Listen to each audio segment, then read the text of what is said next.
3, 2, 1, let's jam. Ba-da-ba-da-ba-da-ba-da-da. Ba-da-ba-da-ba-da-ba-da-da. Ba-da-ba-da-ba-da.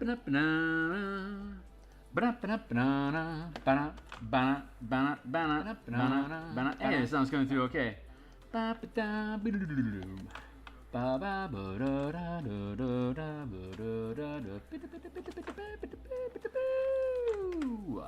Hey folks, my name's Phil Kearney.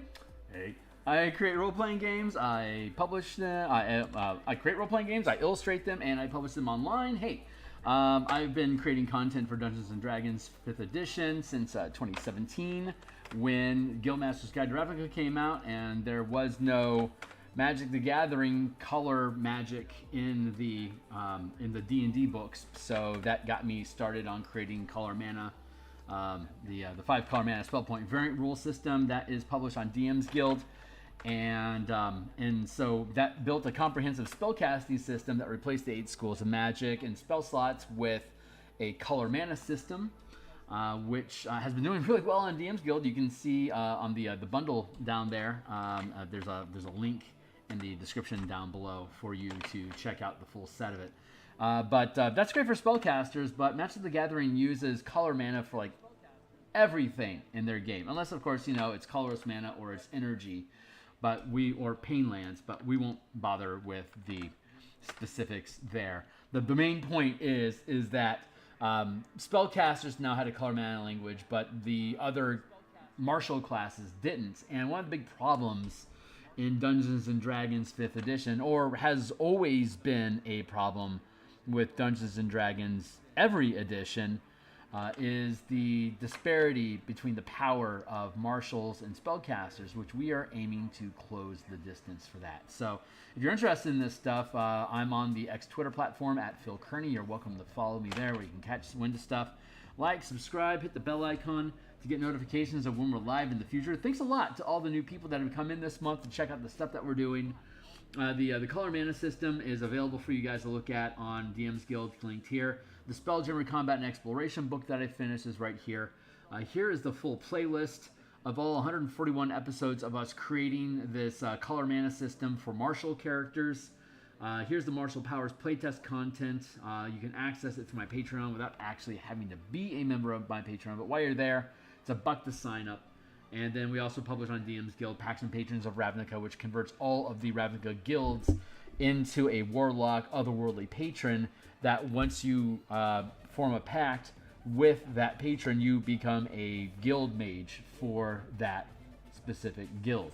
So Warlocks are guild mages using the system, which is, I think, a lot of fun. That's very 4th edition with the way that Templars would be worshippers of Sorcerer Kings. They became Warlocks by making a pact with them, and so we're doing the same thing with Warlocks here for Ravnica. Seemed like a really logical place to do that. Color mana spell point systems. Here we got the core mechanics, a colorless mana system, spell point Warlocks to replace the clunky short rest pact magic mechanics that are generally unsatisfying to cast a first level spell to 5th level spell slot. We fixed that with spell points and tap and tap burn. Knights and Tricksters is for Eldritch Knights and Arcane Tricksters. All this stuff we're going to update for 2024. When the new books are out, I'll be going through all this and basically doing a significant glam up project on all these things. So right now, what are we doing? We're doing we're at 5th level with the martial power system. For those that are interested in martial power system, you can see it here. There it is. Okay, cool. Martial powers. We've got all of the power scaling for the classes, and this is just a tack-on system. You don't have to like if you wanted to leave the game completely as it is, and then say gave Eldritch Knights and Arcane Tricksters a different power set than the spellcasting they have, you could just limit this to Tricksters and Eldritch Knights. If you like the idea of rogues having exploits and reactions, for instance, you could use this power system but limit them to only having access to exploits and reactions. If you like the system but all you want them to do is be able to use this to give them a stronger feat chain, so over the course of 20 levels they could have 16 feats added on so they can save their ASIs to actually increase their ability scores, you could do that if you wish. There's a lot of different ways you can limit and play with the system or give it to some classes and not other. They're all completely modular. It's all designed to work together, but you can use as much or as little of it as you want. It assumes universal key or like focus points or like sorcery points, and that they don't mean anything other than I spend a point to do a thing. Or you can lean into a magic paradigm, the 5-color magic system. If you want to throw a fireball, for instance, that's a red spell. It's 3rd level, so you'd have to spend 3 mana, at least 1 point of which would have to be red. There's white, blue, black, red, and green mana in the 5-color mana system. Each point is devoted to one of those colors, and you can change what colors each point is devoted to whenever you finish a short or a long rest. So it's super flexible for you to be able to rebuild your list. But like if you're playing, say, a Selesnya Druid, Selesnya is white and green only magic, according to the narrative of the Magic the Gathering system in Ravnica. They only use white and green magic. So if you want to learn a white or a green spell, like prepare a white or green spell, great. Just spend a point or at least 1 point of white or green mana, depending on what color is appropriate for the spell you're casting, and then just dump in the rest with whatever you want. But that doesn't help you for like blue, black, or red spells, right? So if you want to learn those spells, you either spend time and research to change them permanently to be one of the colors that you want them to be, or on the fly, you can prepare them twice. Once to know the spell, and then a second time to make them the color that you need them to be to fit the narrative that you want. This is an intentional self-nerf. The DM could just leave universal spell points and have colors simply be a narrative for spellcasting to work very similar to what you would expect in DMG. It's just, it works better than the spell points in the DMG. And God willing, when they come up with the DMG, they'll fix that. They'll recognize the system that I have makes a lot more sense. Not that they give me credit, but it'd be amazing to see it in there for personal justification. Ooh, that's a weird symbol. Let's get rid of that. And then there's also the elemental mana paradigm, which is air, earth, fire, water, like Avatar: The Last Airbender. If you wanted to be a fire, if you want to be a firebender, then you just all of your mana goes into fire. But if you were the Avatar, where you have access to all 4 elements, just like with color, you can have so much air, so much fire, so much earth, and so much water.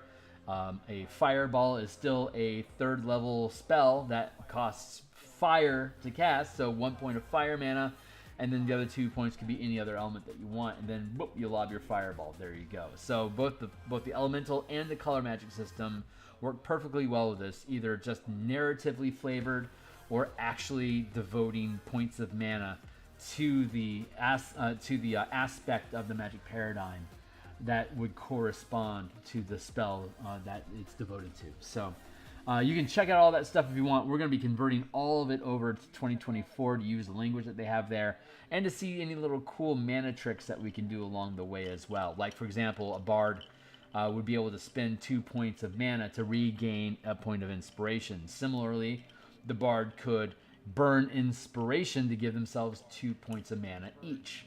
So very flexible system. It allows you to convert your resources to mana and convert your mana into resources as you want to be able to do different things with different classes. Like a barbarian's rage, it's 2 mana to regain a use of rage. You could, but you can't sacrifice a rage to regain mana, but you can spend mana to regain rage. So it goes, it's not necessarily both ways all the time. Like Paladin's Channel Divinity, you could burn 2 mana to regain a use of your Channel Divinity feature, for instance. Almost all these things cost 2 mana. It's very simple. Mostly because most of these recharge mechanics don't come online until at least 3rd level, when you'd be able to do that. So, but there are some caveats and exceptions, which we are going through to resolve with the new classes. So in the meantime, we've been building this out. All the powers are working pretty well. We're just looking for combinations and ease of use and any kind of logic breaks and mechanical issues, which is what playtesting is for.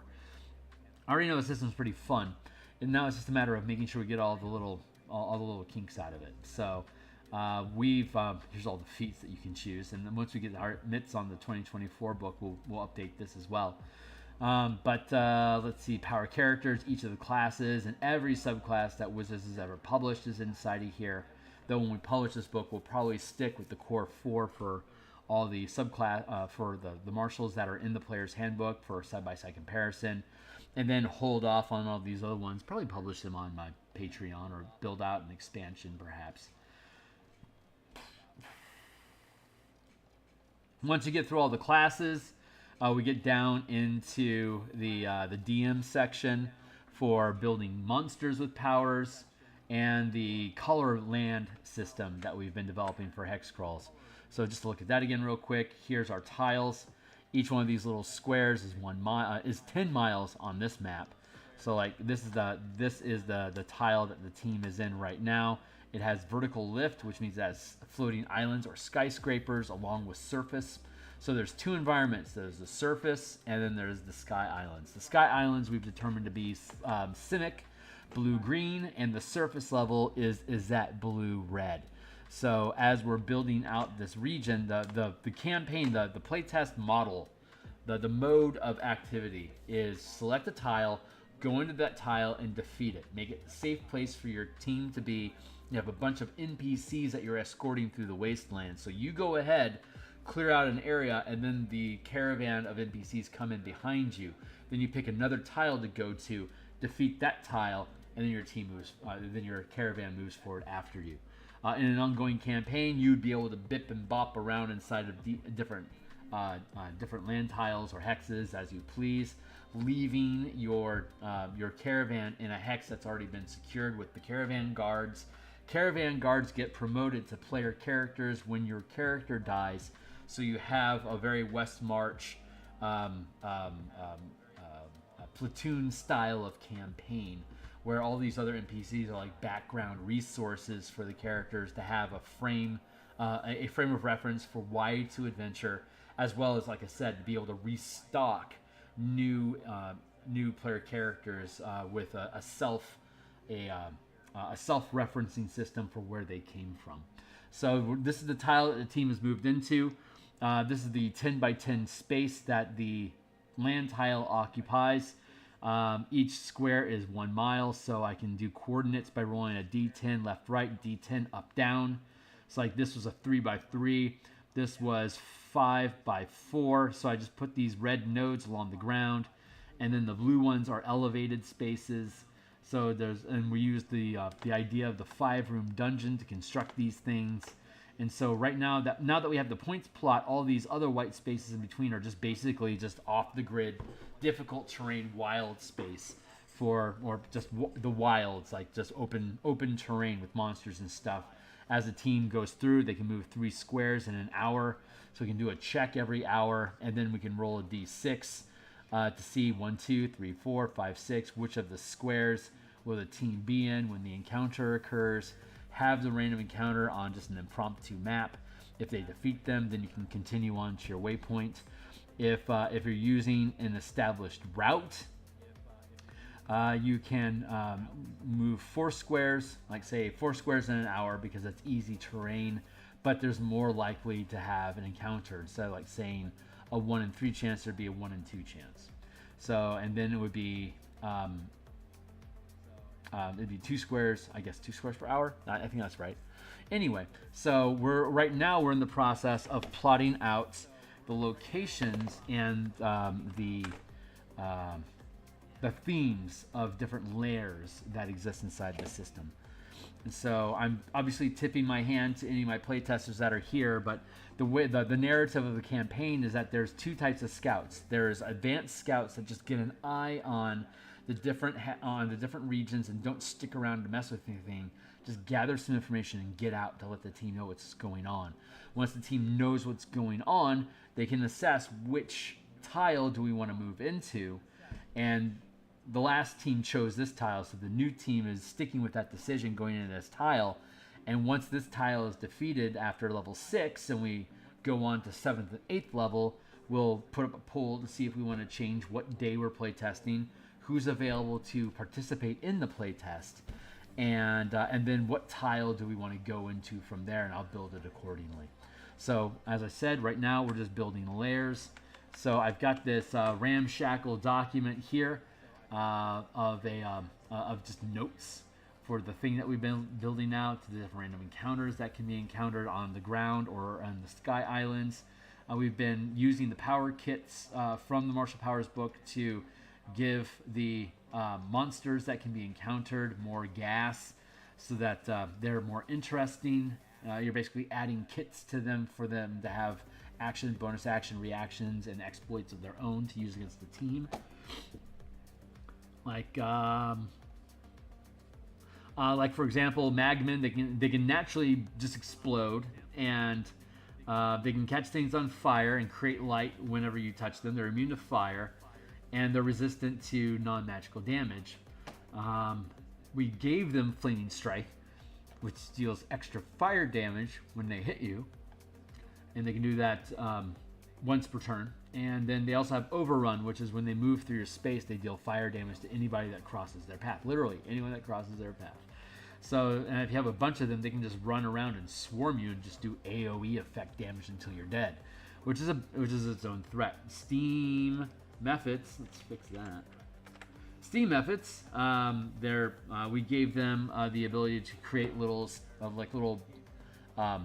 steam balls of like little fireballs of steam to lob at people. They can deal acid or poison damage when they hit you with a physical attack. And they already had Steam Breath, which is basically like a burning hands effect, but it's narrated as steam, dealing fire damage as well. But we gave them Blur as an exploit, so that they're always disadvantaged to hit because they're made of steam. Death Burst, that was already part of them. They deal fire damage when they die, and they were already immune to fire, poison, and poison condition. So those are just the things that we tacked onto them. We had a Chol that we made a grappling expert, and an empowered Wyvern as an apex flying predator. We gave it the ability to re-roll d20s and add the best of 3d8 to that roll, and you can do that once per round, and then once per encounter. They can roll their initiative as an attack, and if they hit, they win initiative and they deal damage to their target. And then we also gave them once per encounter roll with the hit, which is they can reduce the damage that they take by half. And then at will, when they hit with an attack, they can hit somebody else that's adjacent to them as well. So the team wants to split up when they fight this thing. Sap-Rolling Terrors, they can create shields out of their tumbleweeds. They can hit targets that are moving through their space. And oh yeah, and they have a restraining effect, which they already had. There you go. So we've been building out stuff there. So right now we're looking at lairs. So let's go back up to minions, invisible stalkers, traps, steam geysers, puzzles, control steam pipes, steam vents, floating islands.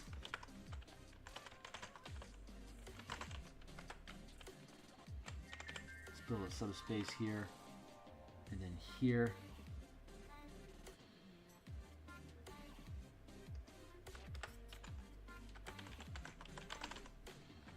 Steam vents. There. Did not need to do that.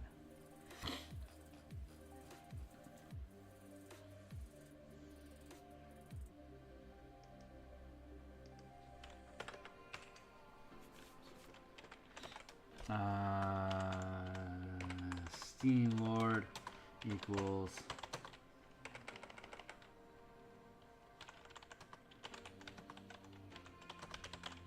controls the steam vents. So we have a circumstance where area 2 of the blue zone and red zone are on top of each other, so it creates a single structure from the ground into the sky that we're calling the steam pipe exchange command. And it has its current complication. You can use it to just literally just climb up to get into the sky islands that are anywhere from 200 to 1,000 feet above ground.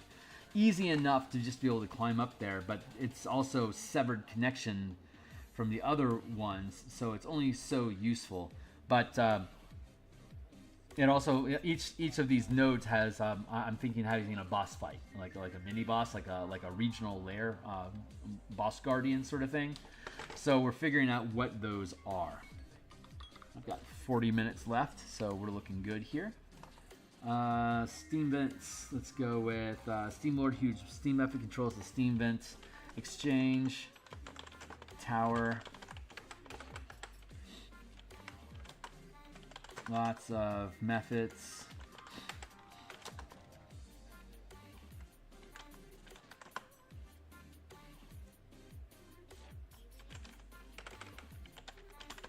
Magman workers.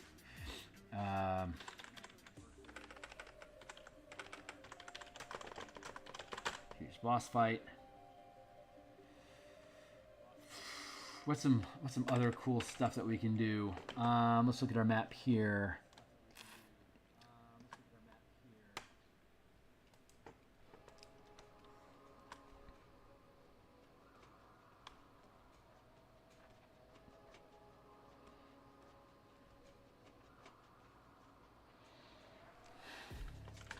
Labels.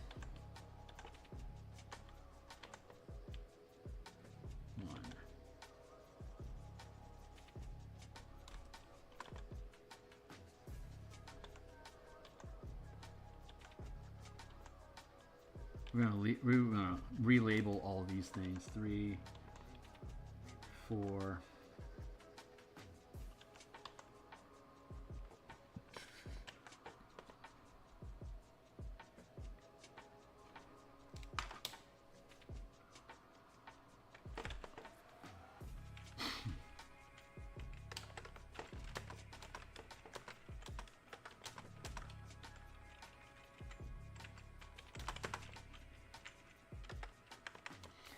What else? Area, fire damage, and obscuring steam, gouts, boiling,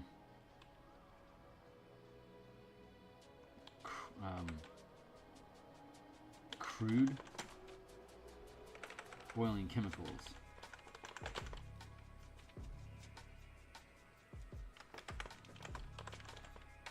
Vertical challenge.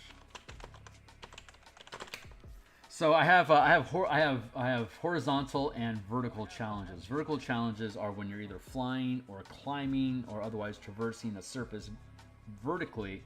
So when you're looking at your grid map, that's the wall that you're traversing.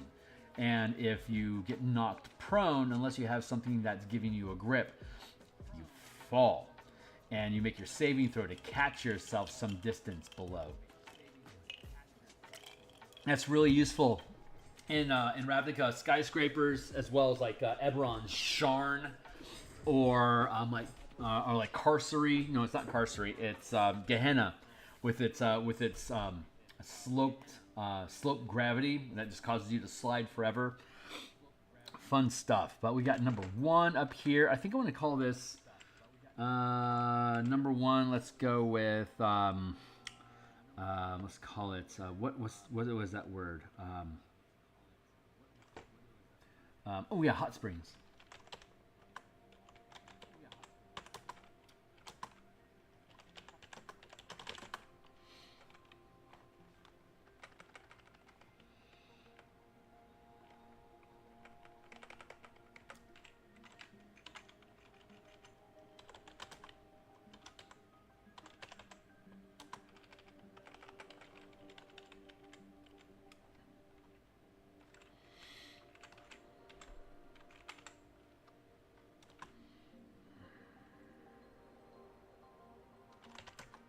Hot, corrosive, chemical pools with hot, loving critters. We're gonna go with Spa Master.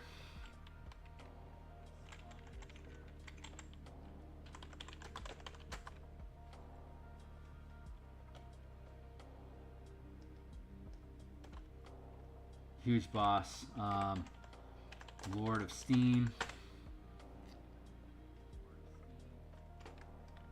like that. Let's go with Magman minions.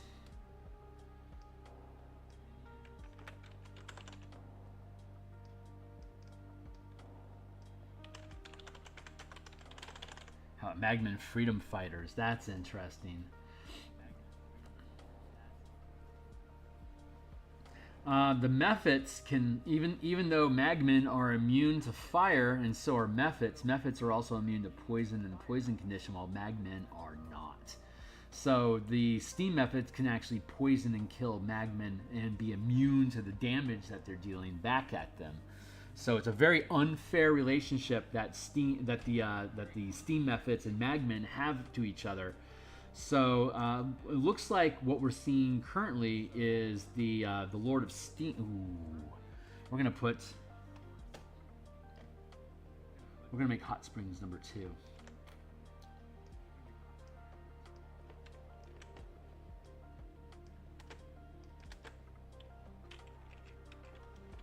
I'm gonna put this down as rice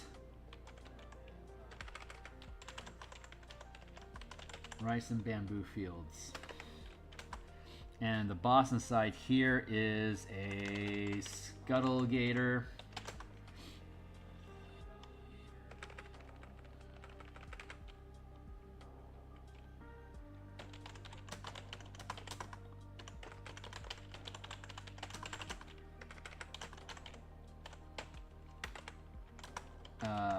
Crab. We'll go with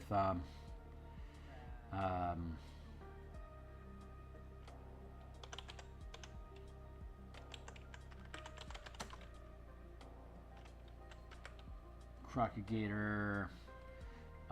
What's the word I'm looking for? Hunters.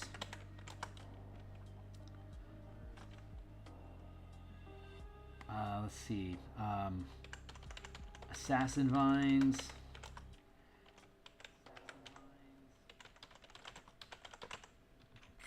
These are the threats that are in the area, and then we're looking at obscuring bamboo forests, waterlog lily pads. God, this is almost a bullywug environment. I want to put bullywugs in the swamp, though, not necessarily out here in the fields. Waterlog lily pads. Quicksand with snakes. Those are some of the challenges that the team is going to look at. And then we have the hot springs. Where's number? Yeah, hot springs number 2. Here, so intro here is the lily pads, and then like from here in it just turns, because there's already all sorts of forests, high water, like bayou, not quite swamp, but like saltwater bayou type plants, like reeds growing up, creating all sorts of plant encounters, and that spills into this area here, and then turns more into rice paddy with a hotter environment as you get closer to the steam vents. And then once we get to here, we're looking at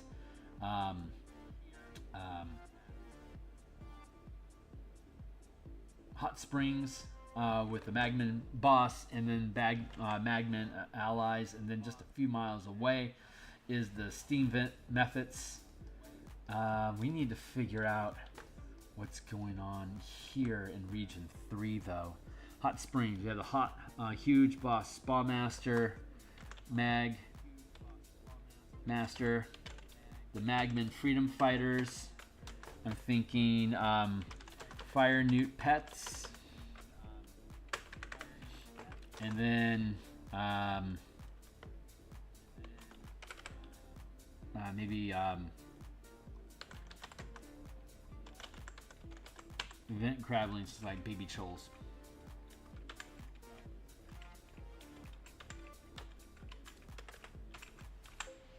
So I'm going to pull out the old Oracle device, i.e. some random dice, and let's see if we can random ourselves into. So we have rice fields throughout here, and we have hot springs here. So what's between the rice lily pads and the hot springs, right? So is it a steam link? Yes, it is. Steam link.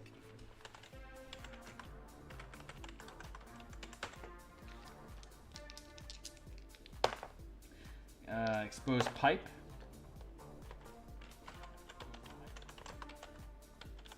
Ooh.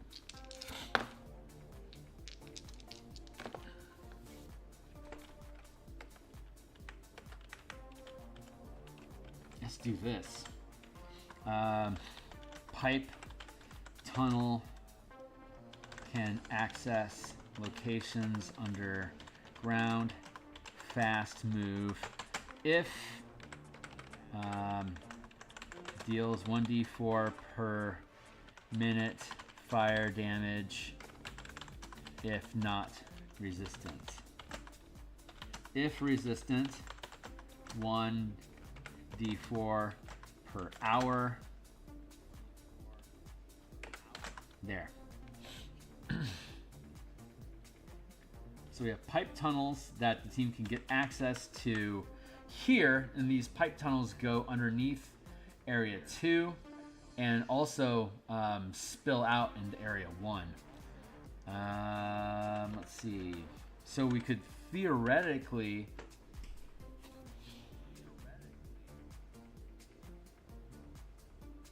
no, the pipe. Okay, so the pipes are submerged in area 1.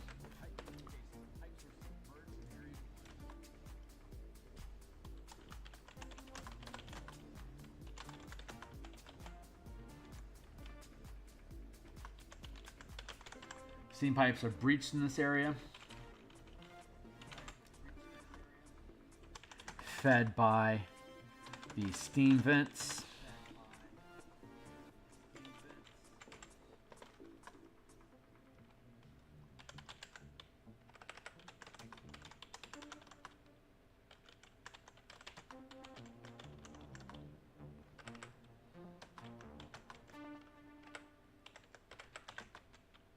Meaning 1, 2, and 4. So let's see. What's in the tunnels of the steam vents? I'm thinking a steam weird elemental. Let's see. Steam method patrol.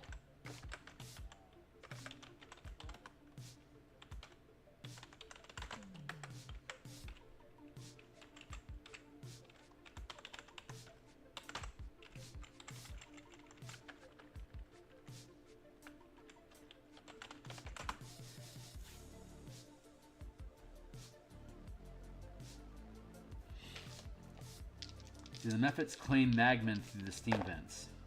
No, they don't. Do they grab them on the surface? No, they don't. Do they grab them from the hot springs, like while they're at the hot springs? No, they don't. How the methods are claiming them somehow, right?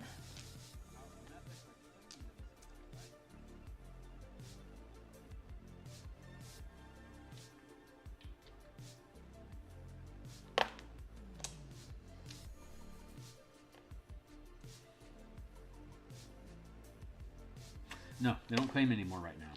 They were taking them through the steam. Okay.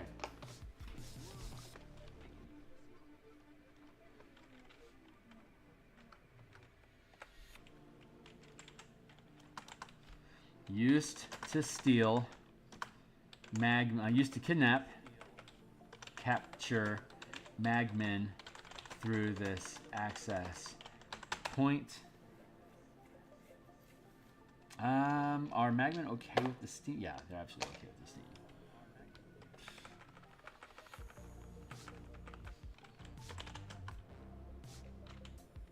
But they now have enough minions working the steam vents. Oh, good point. Method patrol, so that's fairly light activity. Pipe tunnel can access location underground, fast move. Good. Let's see.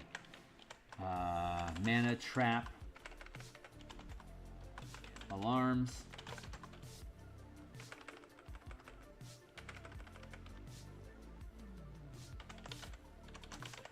Mana lock doors with alarms.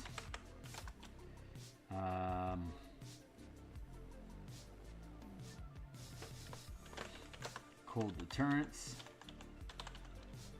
That's fun. I like that.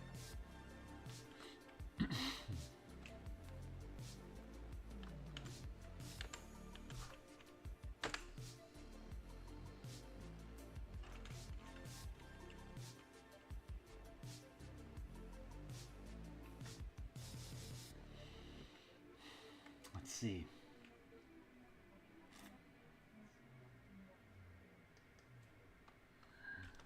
Sits over a reservoir of water.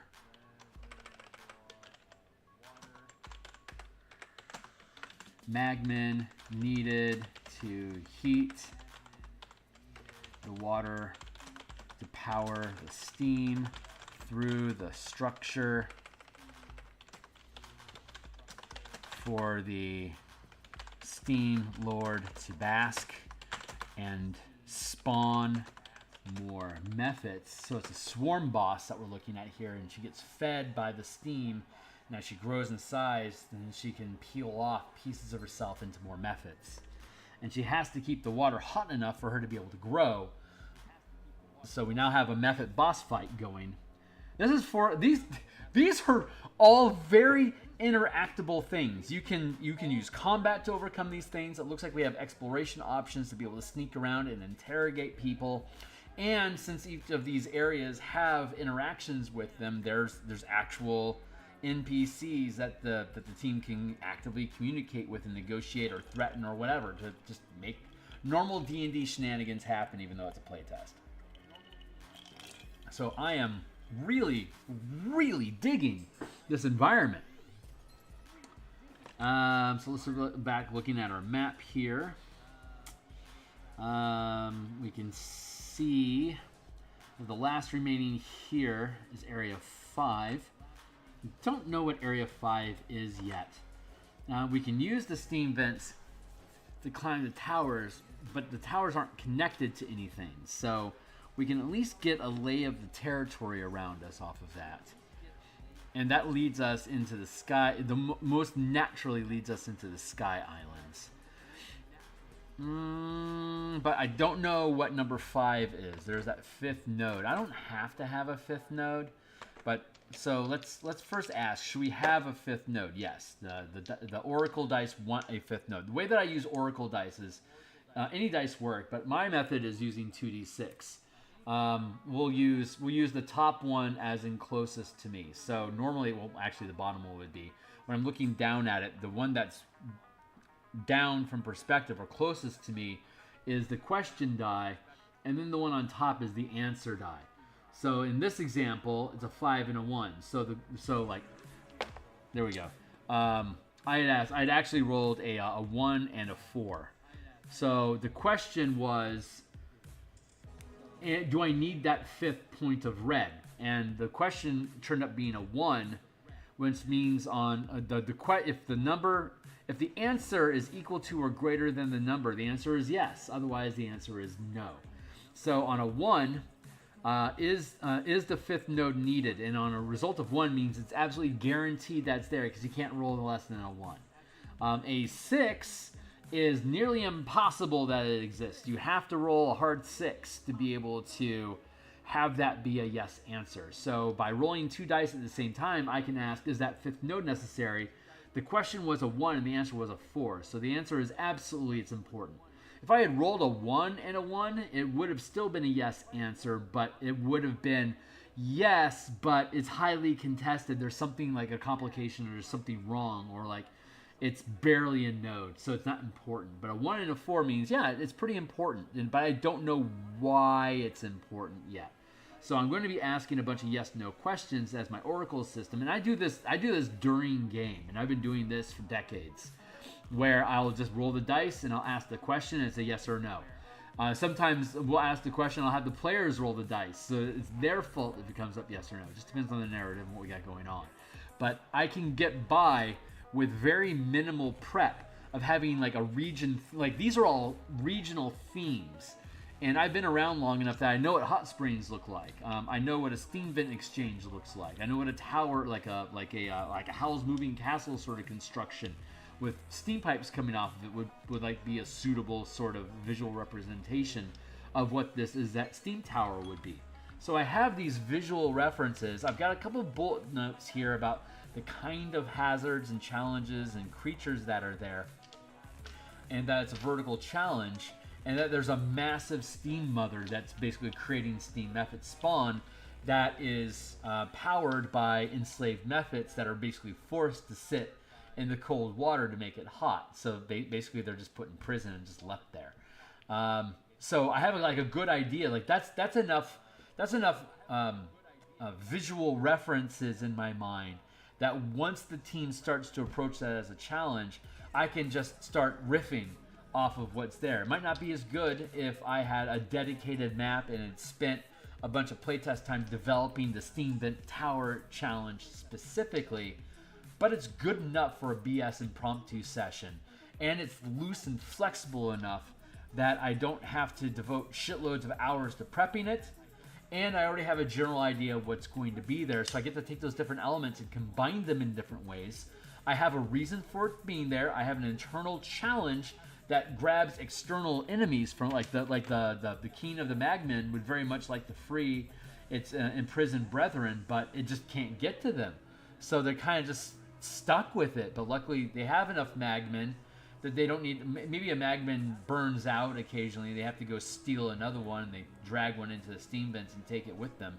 But it's happening at such low frequency at this point that it's something they're upset about, but that's not actually something they're motivated to do. So if the team comes in and is willing to help them take care of that, then the Magmen could potentially be useful and helpful to them somehow. Magmen are red-based creatures. They have access to blue and red mana resources, so they could potentially help the team in some way. And it would be up to the team to negotiate what that would be, which will be a spontaneous thing. Out here in the lily pads and in the bamboo forest, I can just think Japanese nightmares. And we have enough monsters that lurk underwater or through the reeds to be able to terrorize the team for probably 2 encounters as they weed their way out of there. Like, once they get into this zone, they're basically in hostile hunting monster territory. And by the time they slosh their way out of it, they'll either make their way to the hot springs or the steam vents. So there you go. But I won't necessarily tell them what direction they're going in. I could flip this map anytime I wanted to without necessarily telling them which direction something is. So I'm just using this as a rough sample of how things are set up. So we know that this final node is important. Is it merged with the sky towers somehow? It's a 5 and 2, so no. 5 was the question, 2 is the answer. The answer is less than the question. The answer is no. So it doesn't have anything to do with that. Let's look at the larger map to see if that is a factor. It spills into the red hex, doesn't it? Yes, it does. Is the red hex hot watered? Yes, it is. But the hex underneath the steam vent is cold. No, it's not. It starts off hot in the red areas, right? Yeah, it does. 4 and a 5.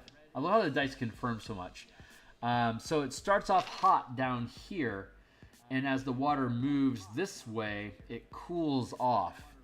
So by the time it gets to the steam vent, it's not hot enough anymore, is it?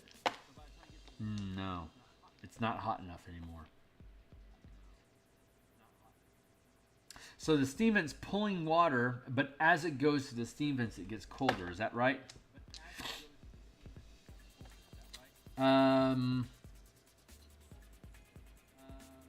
No. Is that what that node is about? Ooh. Is there like a cold-based monster there that's causing trouble? So the reason the steam efforts had to kidnap the Magmen to heat up the water is because at node number 5 down here, let's conceal this. This is where water is intaking from the next hex down here is a red-blue area, right? We just saw that, right? This red-blue area here, red region, blue elevated tile. So that means more sky islands over this way. So when we look at this, there's going to be more sky islands that are over spilling out into this hex that aren't directly connected to this little community of sky islands here. So they're broken up. But the water source is coming from underground over here, and as it rises to the surface, it gets cooled off, and so the steam methods lose the ability to get the hot water from the next tile into the steam vent, so they have to steal the Magmen to heat it up because they're just steam efforts. They can't really hold stuff, while the magmen can. So they need the magmen to be physical things. The steam efforts can't do that, right? Yeah, 1 and a 2.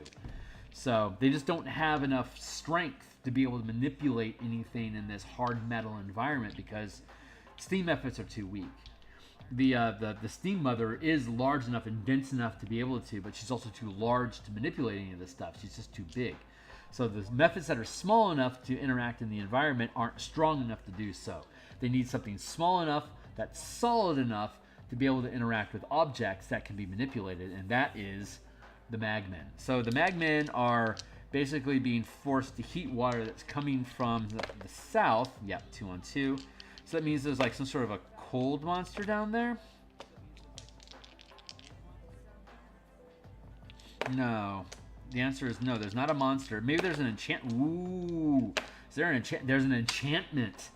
Oh, there's an active enchantment that's fucking with this. It might be a rogue enchantment, nothing on purpose, but there's an enchantment that's happening down here that causes the water that flows into this area to be colder than it's supposed to be. So that's something that's gone wrong. So let's actually go back into our hex crawl system here and take a look at some of the different enchantment effects that are available to blue and red to see if there's something cool that crops up. Pardon the pun. Something cool that crops up that would fit that space.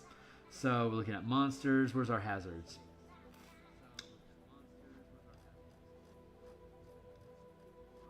Enchantments are what I want. Are they up here? No, Robelt. Here's our process. Here's the different types of lands.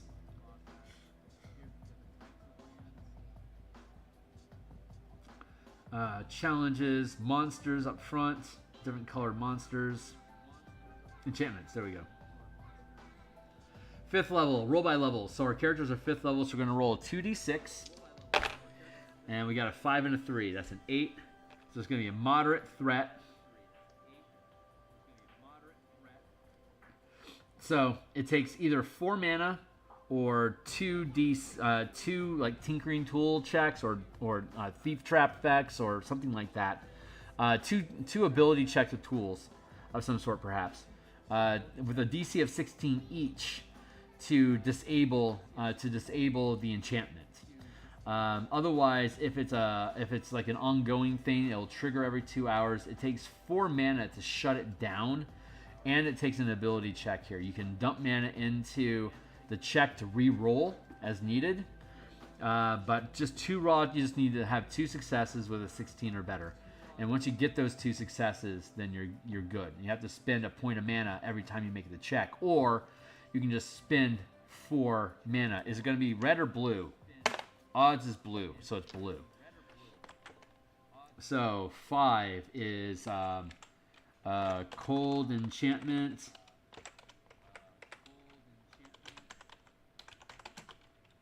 DC 16 times 2 equals 1 mana to retry, or 4 total to resolve. Now we need a description of what that enchantment is.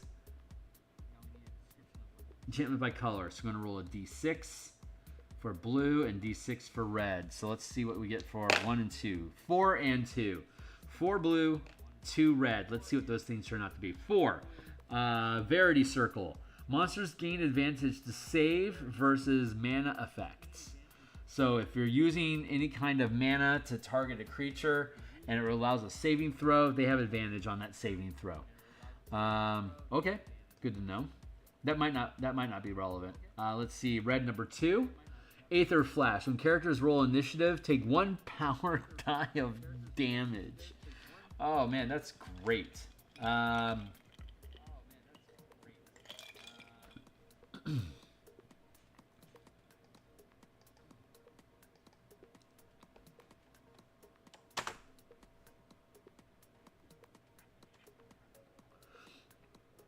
Cavalcade of Calamity is, these are all enchantment cards from Magic the Gathering decks. But, so this means that, like, normally a creature crits on a 20, right? but we're currently dealing with second tier creatures, right? So if a creature is a second tier creature, it has a crit range of 17 to 20 because no, 18, 19, and 20, because you would decrease the crit modifier by 2.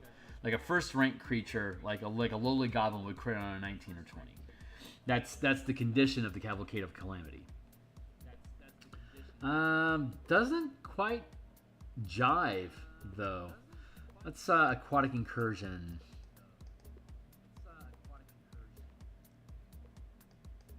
High alert, have sentinelite, and are hypertunistic.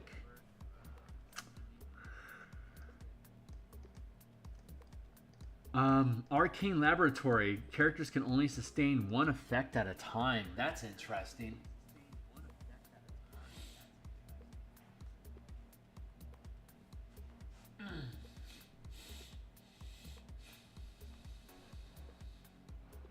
Let's see. So how are we gonna suss that out?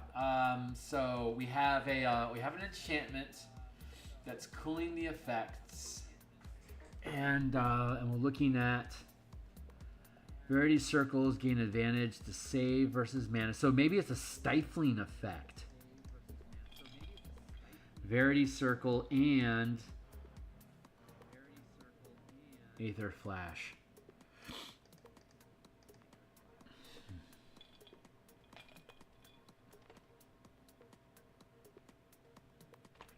I like these. Verity circle.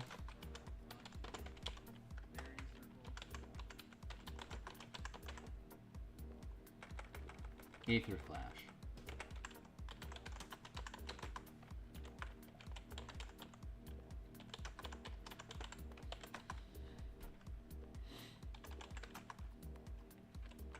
What does it do?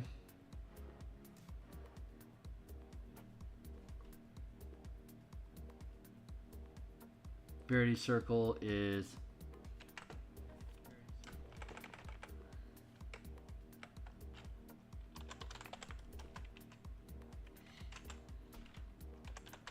deal, what is it?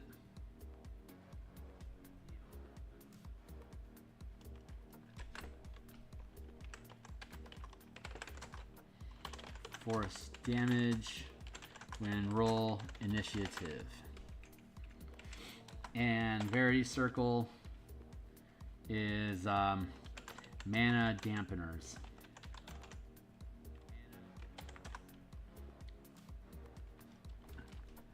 How about, let's change that.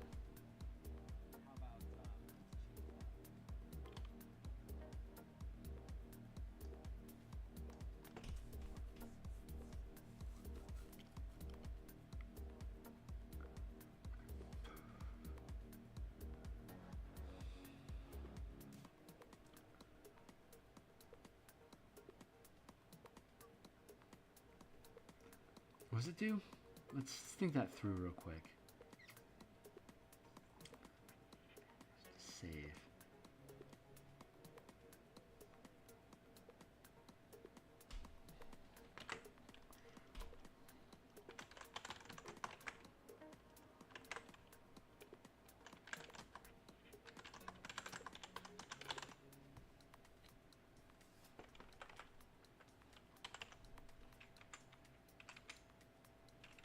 So how does that combine?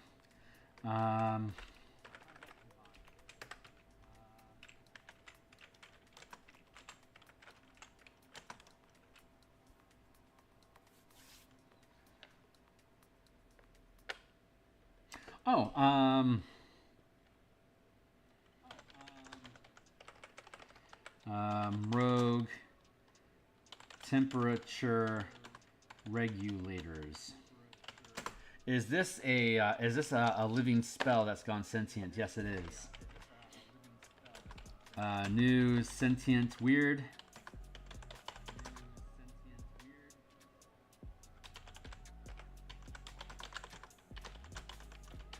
Doesn't have fire resistance. Let's see.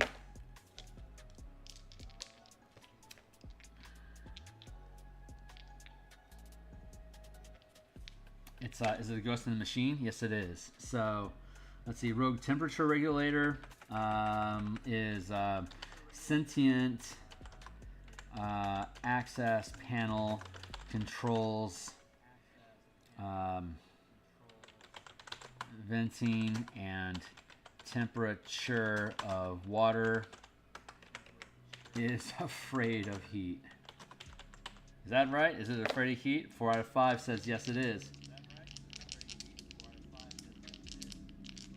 This is a mana trap, right?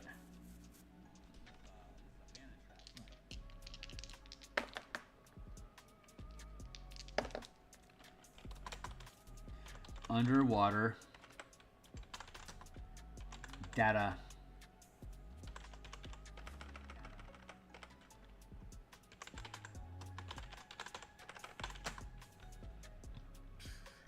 Has part of the data storage shut down? No. Corrupted. Yes. It's corrupted. Does it have... Ooh. Knows about vent systems throughout underground and sky islands.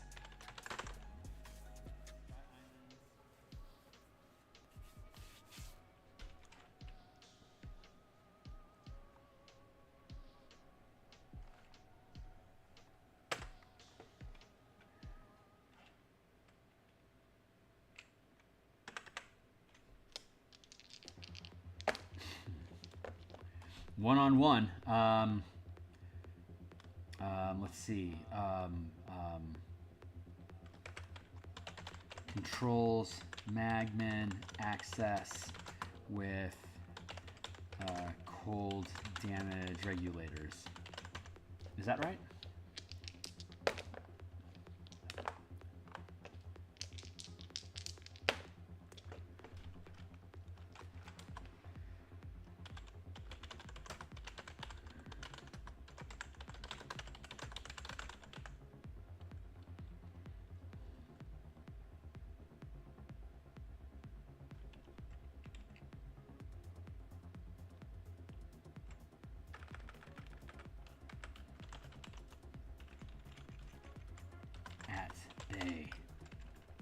It doesn't imprison the magmen. It doesn't want the magmen anywhere near it. The water that's coming in is too hot. The AI has become sensitive to heat, and it damages its own resources. So it has to keep the water cool as the water flows through. So it's using its heat regulating devices that it has personal control over to drop the temperature of the water that it comes in, which is no good for the steam methods that need that water after it goes through. So they need a way to heat it back up, and they can't get to the regulating AI because the temperature is too cold. It damages the steam methods, and the magmen won't do it because it hurts them too. And they've just ran out of options. So instead, they're just imprisoning the magmen and forcing the water to circulate with them to cause it to heat up. And the magmen view this as torture. But what are you gonna do? Steam methods need the steam, so they need their heat, and the magmen are sacrificed for that. So this is a horrible, oppressive little thing. And the interesting thing is that cold enchantment has access to the mana data systems that are in the area, access to ley lines and mana feeds in Ravnica. The way that I do it, anyway, is that it's like Cylons in the 2003 Battlestar Galactica. If you're touching the mana stream, you can access information in the data stream. The Azorius were really good at being able to catch that mana in patterns of information that it used to gather, that it used to maintain its laws. Dimir are particularly good at manipulating it. Izzet are particularly good at destroying it and then rebuilding it for their own needs. So this is a very Izzet theme enchantment thing that we've got going on here. But it also has additional information about what's going on up in the Sky Islands.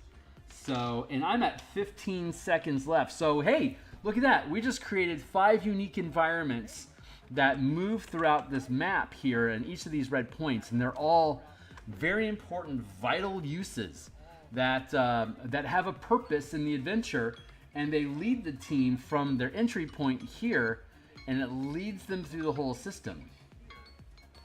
That's pretty good. So on Saturday, we're going to be back on stream on Saturday, and we're going to do the same process for the blue floating islands. So we're going to find out the purpose of each of these nodes and how they interact with the area as a whole, as well as the steam vents individually. And we're just going to keep building this place until we have a really dynamic environment that has different types of options available to it. So, but that's it for now, guys. I'm going to bounce out of here for now, and we'll be back tomorrow morning, like at 9 o'clock. 9 o'clock Seattle time, Pacific USA time. It's 3 o'clock now. That'll be in the 12 hours, 18 hours. 18 hours from now. There you go. So hope to catch some of you guys then. Be welcome to tag in. See you later.